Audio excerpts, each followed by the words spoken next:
A large number of dedicated space fans have made the journey to Florida's Space Coast to watch the spectacle. The CBC's Karen Pauls has been asking them why it was just so important to witness this launch.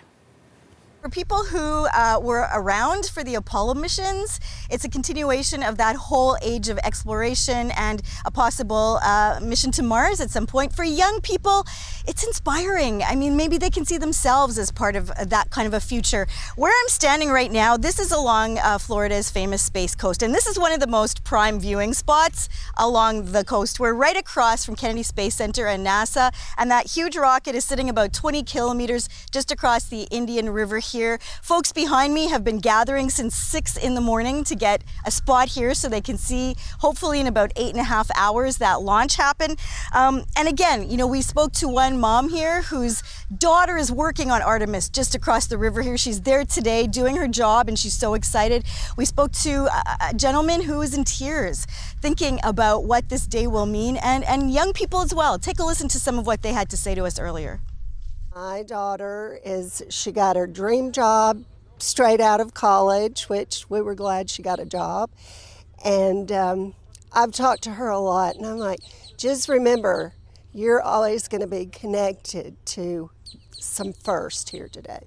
The first woman that goes, the first African American, and the first trip back toward the moon. So I'm excited about that, and we're geeking out. I remember as a child sitting in front of the TV for the Mercury shots, and so this is bucket list. Getting a little emotional, and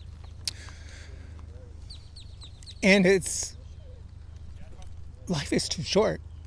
You got to do it. Get here. Well, and we've got the first woman going into deep space. How does that change? How does that make you feel? It gives me a lot of hope for myself one day. It'll inspire my generation to say, you know what, maybe women can set foot on the moon and possibly go on to Mars, yeah. Maybe that'll be you. Maybe, we'll see.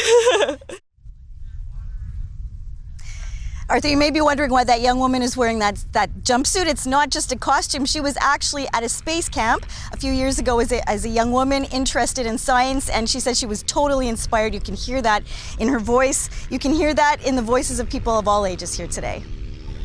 And we know, as we were talking to Nicole as well, that previous launches had to be scrubbed. Are people you're talking to hopeful that this launch is actually going to happen this time?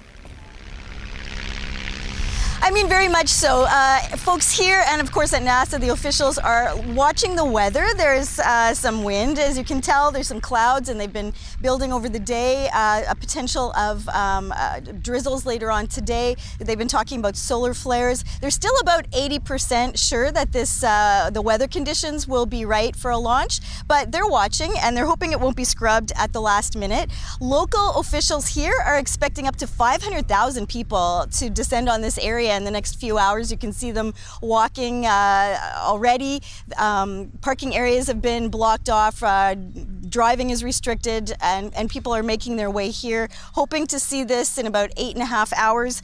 It should be a great view. We're looking for Canadians, and I just want to shout out a couple that we heard from, Stephen and Jenny Teatro from Ottawa. They're sailing their boat back to Canada, and they're anchored right now at Cape Canaveral, just a few kilometers away from the launch site. They're looking for an opportunity to cheer on Canadian Jeremy Hansen and the team. So lots of excitement. The world is watching here today, Arthi.